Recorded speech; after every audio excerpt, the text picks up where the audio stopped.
Hey guys, this is Vince from Pickers Inc. I'm all alone today and it's pretty lonely without Jack. Unfortunately, Jack's mom has had an elevated heart rate and she's been in the hospital for the last few days. And Jack's taken real good care of her and he's not able to join me today. I just want to say, Jack, you're in my thoughts and prayers, and I'm sure everybody out there as well. I hope your mom gets better real soon. I know she's a fighter, and I know she will. And just hang in there, buddy. We'll see you soon. So while you're away, we're going to talk about some eBay policies that have changed. As you guys know, spring seems to be the time. Actually, they're seeming to do it in spring and in the fall now. Changes to the policy. So I'd like to talk about a couple policies that are troubling me. As you know, it seems like most of the policy changes impact the sellers negatively lately.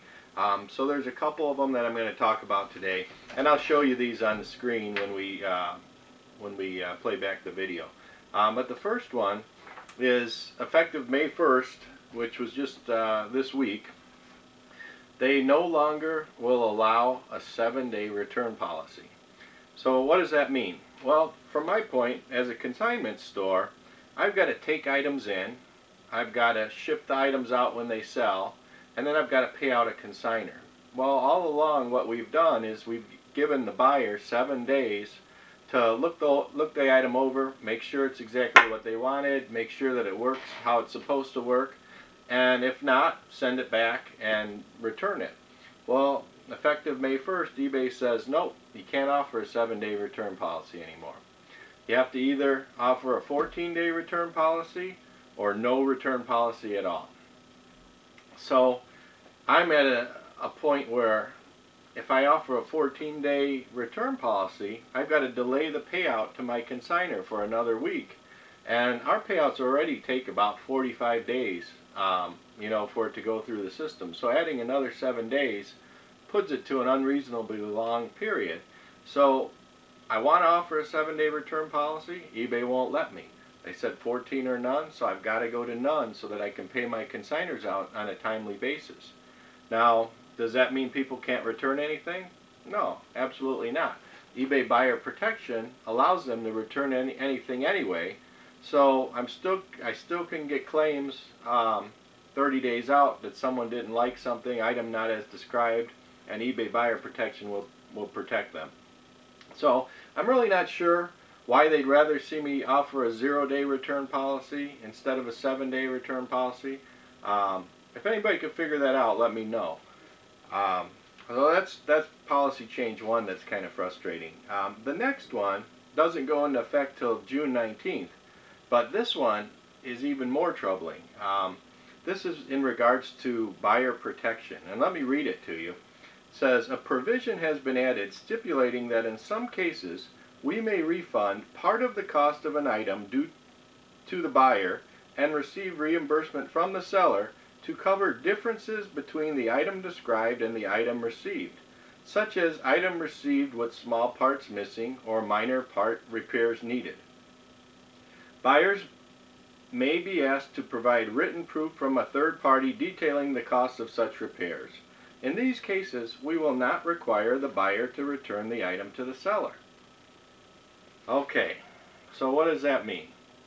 That means I can sell an antique radio for $50 that works, but maybe it's missing a tube for something, and I don't know that it's missing a tube. Well, the buyer can get it and say, hey, it's missing a tube. He can take it to a radio repair shop guy, and the radio repair shop guy could say, yeah, I can get you that tube. It'll cost $40 to put it in. So the buyer can initiate one of these claims and say, hey, it's not as described. The guy said it was working, and it's missing a tube. It's going to cost $40 to repair it. Now, I guess eBay's going to be the ultimate person to decide. Yeah, okay. We'll refund the buyer $40. Vince, sorry, it's not as described. We got a letter from a radio shop saying it needed a $40 tube. So now my consignor wants his payout for the $50 radio. I just lost $40 back to the buyer of the thing.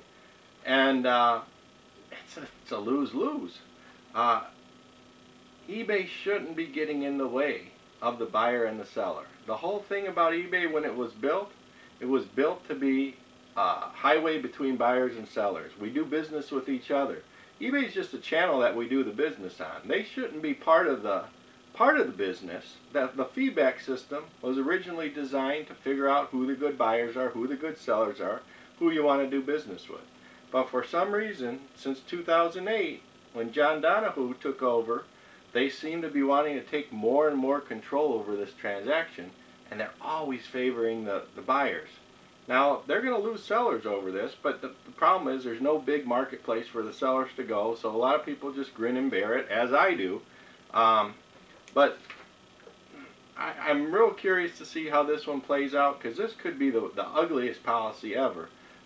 June 19th it goes into effect, and maybe it's not going to be a big deal. Maybe they're going to be real conservative with its use.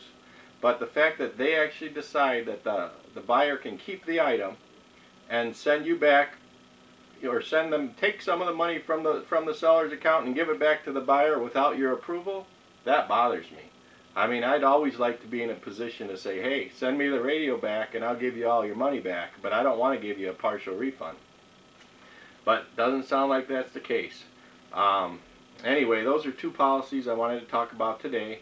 Hopefully Jack will be back next week to make things a little more entertaining. Jack, hope your mom's doing better. And also I wanted to shout out to Paul Rhodes, who contacted me this week. He's starting an eBay store similar to ours in California. So I'm kind of helping him out a little bit. Paul, hope things are going good, and keep in touch with us. Let us know how your store's going. Alright guys, have a good weekend. See you later. Bye.